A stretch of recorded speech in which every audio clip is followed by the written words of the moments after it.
Go Hastings. I'm going Chip Quinn now. Okay. Well, Kyle already knows the answer. Kyle took a quick sneak peek. That'll stop you right in your tracks there. Dylan Wolfe back in the mix, and he does. Here with Dylan Wolfe following a massive 12-10 victory in the ODAC men's lacrosse semifinal. He, of course, had a big old hat trick to help lead the way in the scoring department. First things first, though, Dylan, you've had a lot of close games throughout the season. Obviously, Christopher Newport, the Salisbury game, you go on the road, a big one with Washington and Lee. You pull this one out. You come through in the fourth quarter. You trailed for a lot of the game, but just talk me through keeping your composure and, keeping those emotions in check to ultimately come out on top. Like you said, we've had these close games all year. And this team's a young team on age, but, with experience, I feel like we're an old team, We have a lot of guys who have done a lot of things. We have a lot of great players, a lot of young guys, and this experience just from playing the top teams in the nation and having those tough losses. Like, we know what it takes to get that one more goal to put us up and break that tie, because I know we had trouble breaking the tie, like you said, losing most of the game. But that's what good teams do, and that's what great teams have to do to win these games, and we did it today.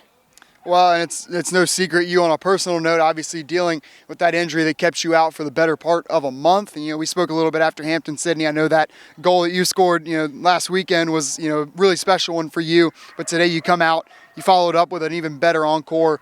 3 goals here, the hat trick, the big win. Walk me through the emotions you're feeling just on a personal level. Yeah, no, it's definitely nice to get back out here with the guys. Like I said, I've been sidelined for a month or so, but it's just a different experience out here when you're playing on the field, especially playing at attack. I haven't played that since freshman year, so I love it. It's for me to get back out here, especially my senior year, and get this big win in the playoff game. There's nothing like it. It's one goal for a senior, 1 goal at Hampton-Sydney, but it's another thing to get 3 out here and win the game and play in championship on Saturday. That's what we want.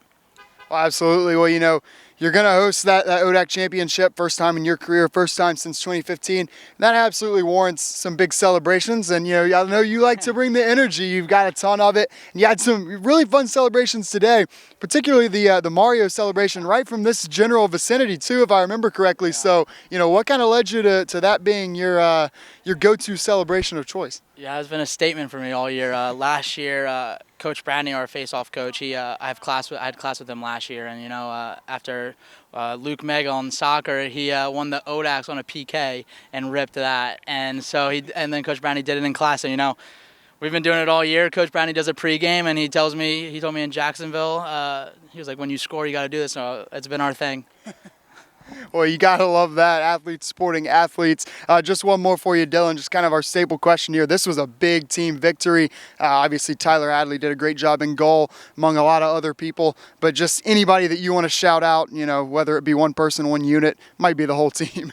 Yeah, of course. Shout out the whole team. Shout out the defense, but specifically, shout out Tyler Hadley. He's been having a great season, and shout out Logan Lehman. After I had that big goal, he was screaming in the box without his helmet, and that guy is he's a ringer on the sideline. He's a ringer in practice and a great leader on this team. So I want to give him a shout out too.